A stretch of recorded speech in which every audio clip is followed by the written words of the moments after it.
Hi everyone, Matt from MindCraft Coaching here. When I tell people I'm an executive function coach, they usually ask me, well, what does that mean? What does that actually entail? Because they've heard of business coaches or they've heard of life coaches, but executive function is not a term that's really thrown around with coaches a lot. So I usually follow that up with a question to them, which is, are you happy in all aspects of your life? Are you happy in your mental, spiritual, your career, your finances, your relationships, your social life, physically? And really successful people will respond well, of course. Which I'll follow up with another question to them, which is, was that blind luck? Or is it something that you had to plan? Was there things that you had to overcome, challenges? Did you really have a focus? Was it something you really knew that you wanted to do? Would it take discipline? And was it a process for you? And more often than not, they'll say, of course, that was it.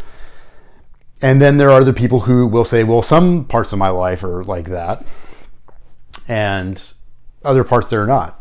And then I'll follow up with another question. Well, do you think that you can make all parts of your life like that?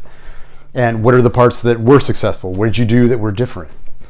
Did it take planning? Did it take discipline? Did it take overcoming challenges to be that way?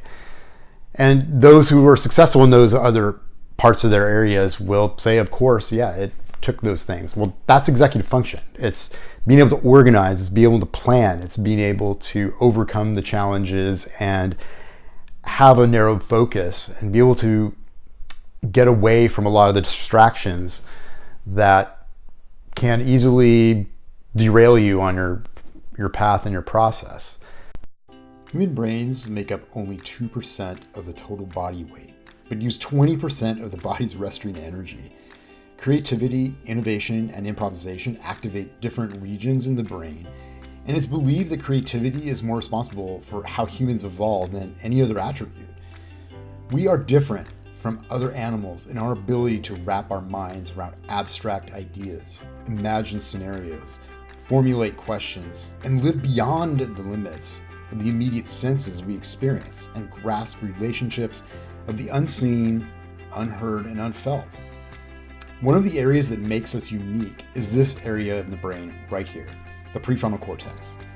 This area has been associated with executive function, which is higher order thinking and decision-making processes. Specifically, this region of the brain is involved in higher organizational processes, taking goal-directed actions, planning for the long term, and something that I think is really important, resisting the impulses that might distract from these processes. So why am I so focused on this? Here's an example. I read this article the other day about Warren Buffett's perspective on what separates the successful from the very successful. He essentially broke it down to the ability to say no to a lot of things. Even Steve Jobs had a similar idea about this. Now, where do you think the important decision-making processes, the ability to focus on the greater mission, and the ability to say no to things that don't serve the purpose are located in the brain?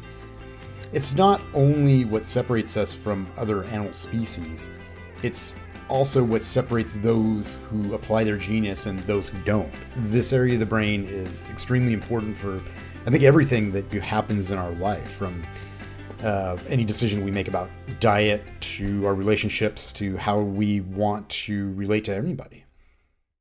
So you can see how executive function plays an important role in all aspects of our life, not just academic or professional, but also in a personal life. So whether it comes to school or relationships or finances or your social life or physical bodies, what we plan and what we want to do and what we want to achieve can be really attributed to the executive function that we use in our minds.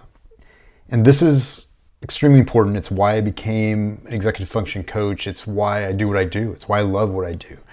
In the next episodes, I'll be talking more about tools that we can use to apply and help us get through and overcome challenges that will sort of help us activate these parts of the brain and develop habits that can help us overcome these challenges, and really get to the places that we want to go. This is Matt. I've been the MindCraft coach, and I look forward to seeing you next time.